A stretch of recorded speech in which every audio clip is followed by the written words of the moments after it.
فاسألوا أهل الذكر إن كنتم لا تعلمون.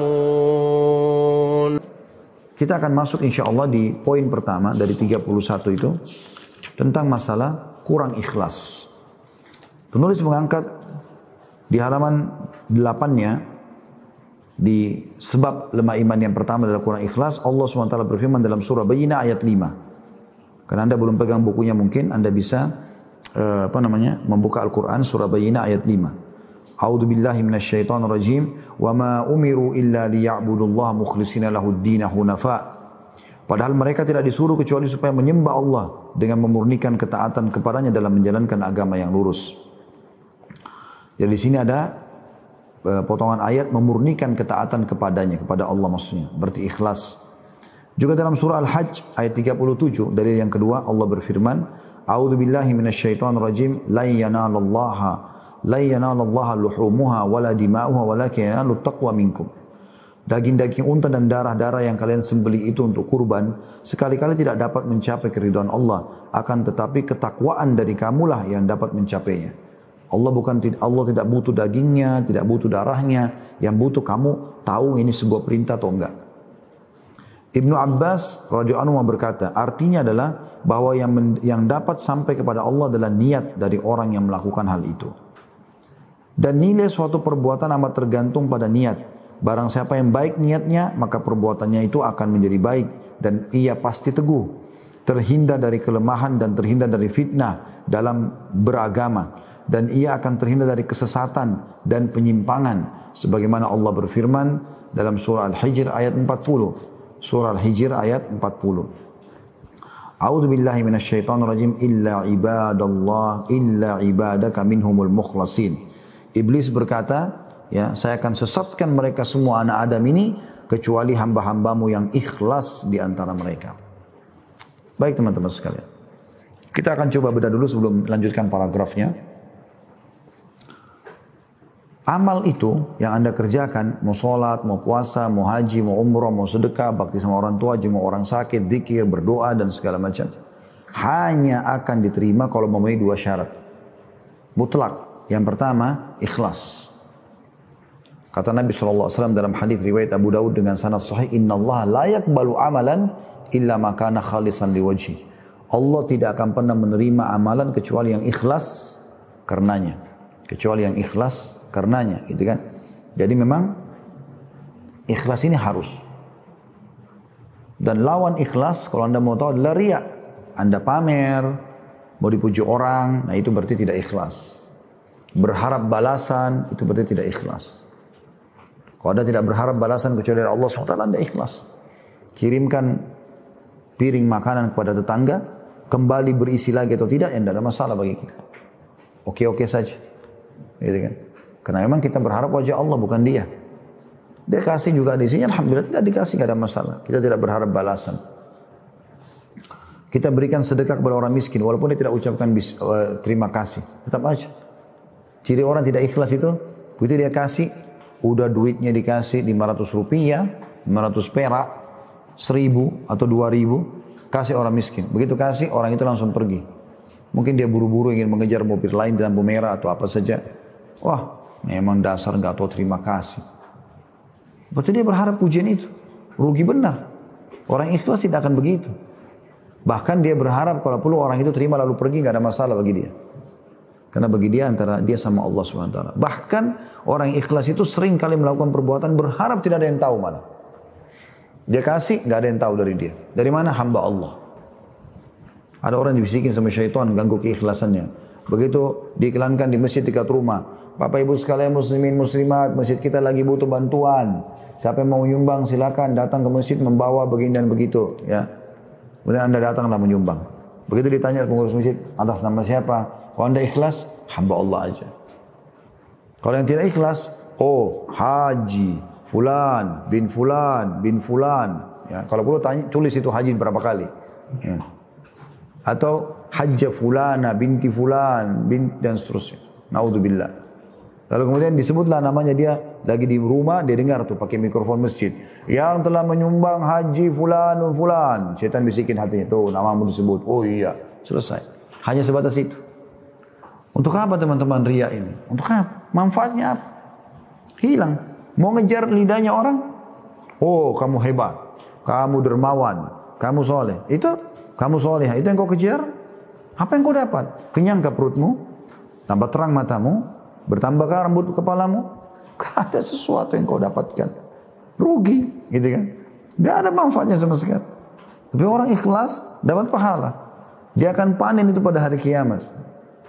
Kita sebagai seorang muslim yakin, "Wa may ya'mal mithqala dzarratin khairan yara." Siapa yang buat seperti biji sawi dari kebaikan pasti dia akan dapat lihat dan dapat balasannya. "Wa may ya'mal mithqala dzarratin syarran yara." Allah gunakan kalimat dzarrah, dan siapapun yang berbuat seperti biji sawi dari keburukan dia akan lihat.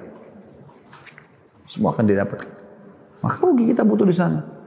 Saya kasih resep kalau orang mau riya sebenarnya. Daripada antum sholat malam, udah 1 jam, 2 jam sholat malam, udah khusyuk, udah berdoa. Terus besok teman kantor juga riya. Semalam kau sholat gak? Saya sholat. Begitu, akhirnya hilang pahala 2 jam. Gak usah repot-repot. Malam hari kalau mau tahajud, cari siapa yang jadi target anda besok. Misal atasan fulan, teman fulan. Ketuk rumahnya bel, saya mau sholat malam, lihat nih. Selesai. Gak usah tunggu besok pagi, kan rugi. Buang-buang waktu itu. Ya. Mereka para salafus saleh teman-teman sekalian berharap agar amalnya tidak diketahui. Dan Nabi SAW juga sudah mengatakan dalam hadis sahih riwayat Muslim, Inna Allah yuhibbu taqiyul ganiyul khafi. Allah cinta sekali dengan hamba yang taqi, suka patuh pada Allah. Yang diperintahkan kerjakan, yang dilarang jauhi. Yang halal nikmati, yang haram tinggalkan. Lalu ghani, kaya, suka bersedekah. Dan khafi, suka merahasiakan amalnya. Sebagian salafus saleh teman-teman pernah bersedekah 20 tahun. Bukan 20 tahun malah, seumur hidupnya sekian tahun dia bersedekah. Enggak ada yang tahu kalau dia bersedekah, termasuk orang-orang miskin yang menerima sedekahnya. Dinukil sebuah kisah seorang penduduk Madinah dari cucu Nabi SAW. Orang ini sangat soleh. Setiap habis sholat malam, dia enggak cerita sama istrinya, dia ambil gandum, ya, berkarung-karung 1 kilo, diangkat sampai 100 kilo. Pikul di karung besar, diputar di pundaknya, dibawa. Dia naik kuda, dilempar ke rumah 100 orang miskin. Dia nggak ketuk ya, ini dari saya, nggak ada. Taruh, pergi. Itu puluhan tahun dia berjalan. Anda tahu kapan ketahuannya? Pada saat orang ini sudah meninggal dunia. Jenazahnya itu disolati, ternyata di pundak sebelah kanannya ada bekas warna hitam. Ditanya istrinya, kenapa ini pundak suamimu? Dia bilang, saya juga tidak tahu. Istrinya nggak tahu. Saya juga tidak tahu. Hanya saja saya tahu kalau malam-malam biasa dia keluar bawa karung. Karena dia tidak cerita, saya juga tidak tanya gitu. Lalu kemudian pada saat itu ada orang-orang tersebar lebih di Madinah. Ternyata ada orang-orang miskin yang biasa terima kantong-kantong gandum. Sekarang sudah tidak lagi semenjak orang itu meninggal. Baru ketahuan kalau dia lakukan. Puluhan tahun. Seorang di antara mereka teman-teman berpuasa sunnah. Senin Kamis. 20 tahun lebih istrinya nggak tahu. Kok bisa? Bukan dia tidak bisa cerita sama istrinya, bukan dia tidak bisa aja. Tapi rupanya sebelum menikah, ini ijtihad dari dia ya. Sebelum dia menikah, dia nggak pernah sama sekali, dia selalu puasa Senin Kamis. Begitu dia nikah, dia tidak cerita sama istrinya, kalau saya puasa Senin Kamis. Istrinya seperti layak semua istri, nyiapin makan suaminya. Kalau Senin sama Kamis, dia nggak bilang, nggak usah saya lagi puasa, enggak. Dia diam saja, dia bawa, suruh bungkusin. Istrinya pikir dia makan, dia kebetulan punya toko di satu tempat gitu ya. Di kota Irak pada saat itu, salah satu kota di Irak. Dia pergi, kemudian dia buka, kalau dia lagi makan siang, dia panggil orang miskin, dikasih makanan itu. Dia pulang ke rumahnya setelah maghrib. 20 tahun dia buka puasa, baru dia pulang ke rumahnya makan. Istrinya pikir dia nggak puasa. Untuk jaga keikhlasannya. Seseorang di antara mereka teman-teman sekalian, pada saat dia tidur malam hari, dia tidurin istrinya, sampai tidur kemudian dia bangun sholat malam. Sampai istrinya tidak tahu bertahun-tahun begitu. Satu malam istrinya terkaget, lalu lihat suaminya sholat. Dibiarkan sama dia. Besok dilihat sama lagi. Terus begitu. Dan selalu kalau pagi-pagi matanya suaminya sampai memerah, kurang tidur. Lalu dia tegur satu malam suaminya pas turun, mau sholat malam, lalu kemudian dia mengatakan, wahai suamiku, kasihanilah dirimu. Aku perhatikan kau setiap malam begini. Entah sudah berapa lama kau nggak istirahat. Lalu kata suaminya, tidurlah wahai istriku kalau kau mau tidur. Sesungguhnya apa yang saya lakukan kebaikan buat saya dan kebaikan buat kamu juga. Maksudnya kalau saya masuk surga nanti kau juga dapat sama. Mereka menjaga amal itu. Jaga.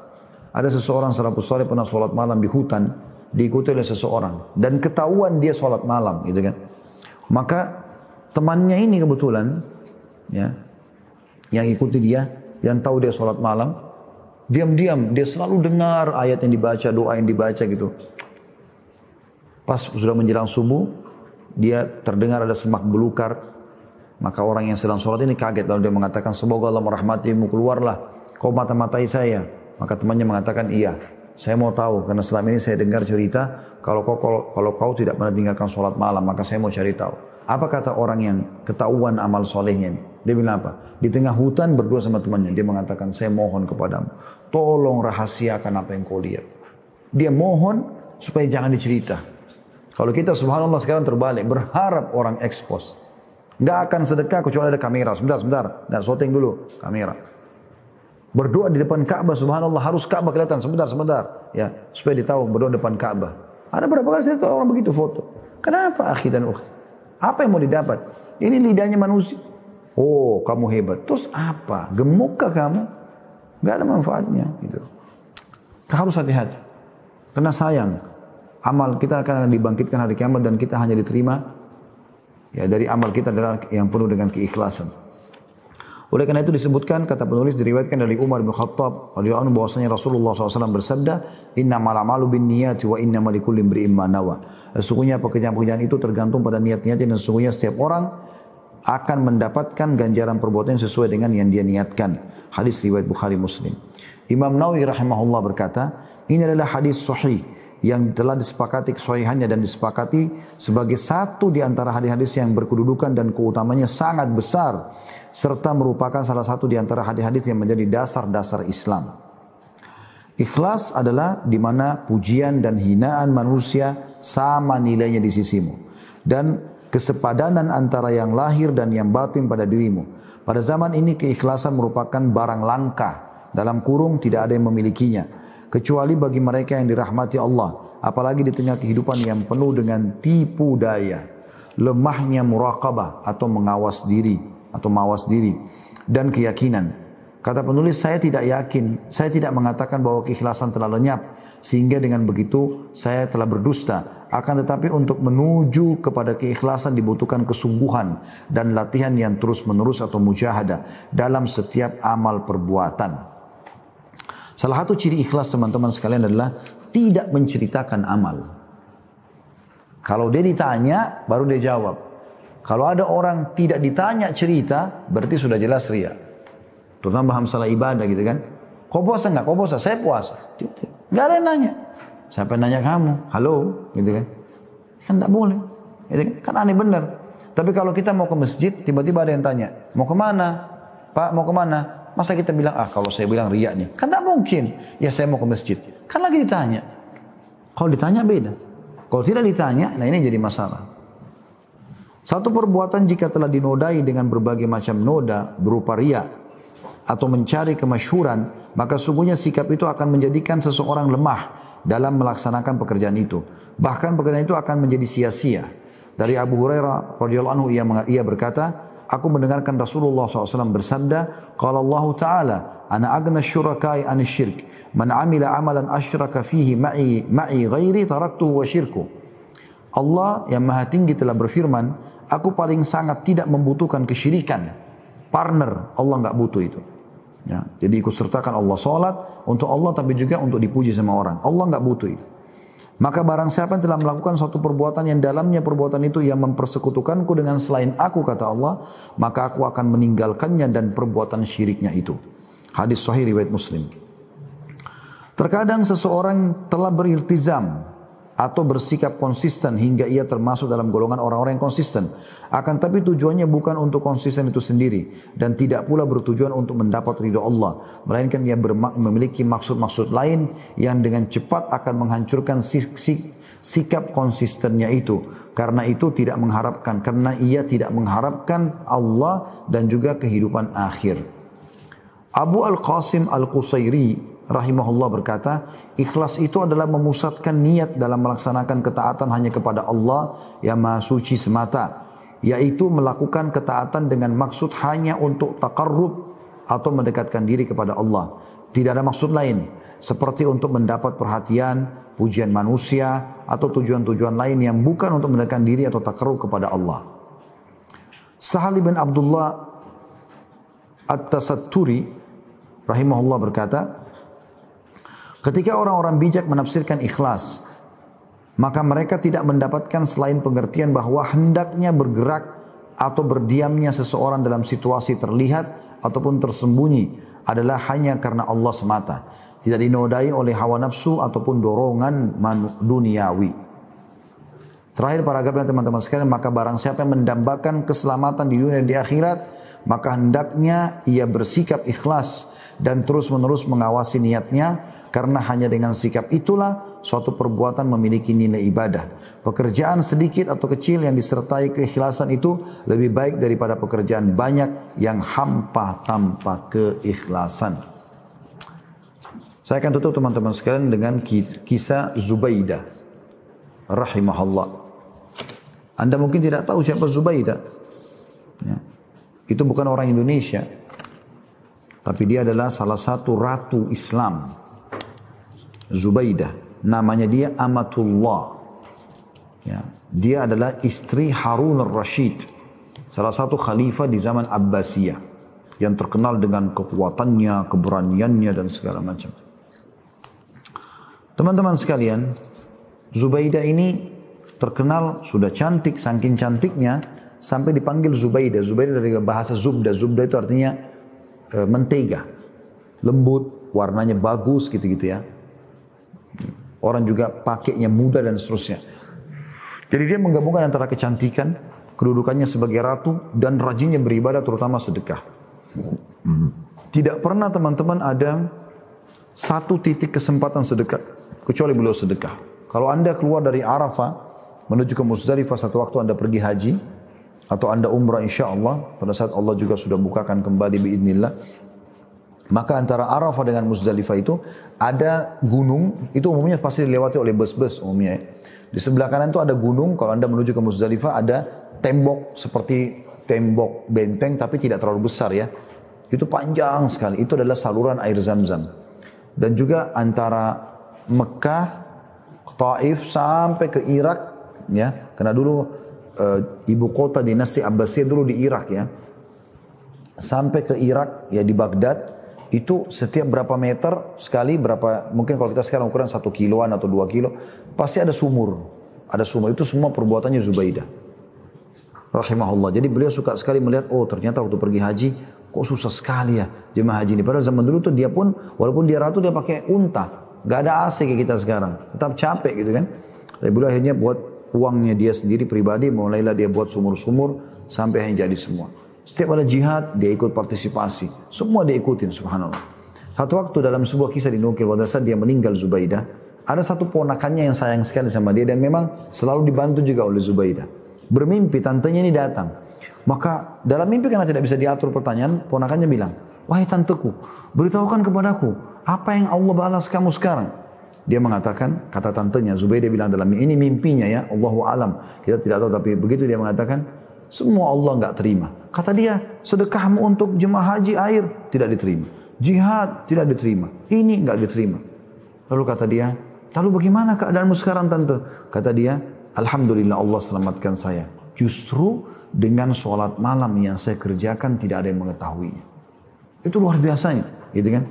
Jangan juga Anda mengatakan teman-teman, oh kalau begitu berarti kita harus tutupi semua amal soleh. Tidak, Anda sesuaikan. Kalau amal soleh itu memang harus terang-terangan, kayak sholat berjamaah, jihad, Anda mencari nafkah rezeki di luar, Anda haji, kan harus dilihat orang, apa boleh buat? Tinggal kontrol diri. Tapi amal yang Anda sudah kerjakan sendiri, kayak sholat malam, sholat duha, ada orang minta tolong Anda bantu dari belakang, tidak ada yang tahu, Anda mengaji, yang nggak usah dibuka. Karena kalau Anda buka amal yang tersembunyi, maka akan menjadi riya tentunya. Allahu a'lam. فاسألوا أهل الذكر إن كنتم لا تعلمون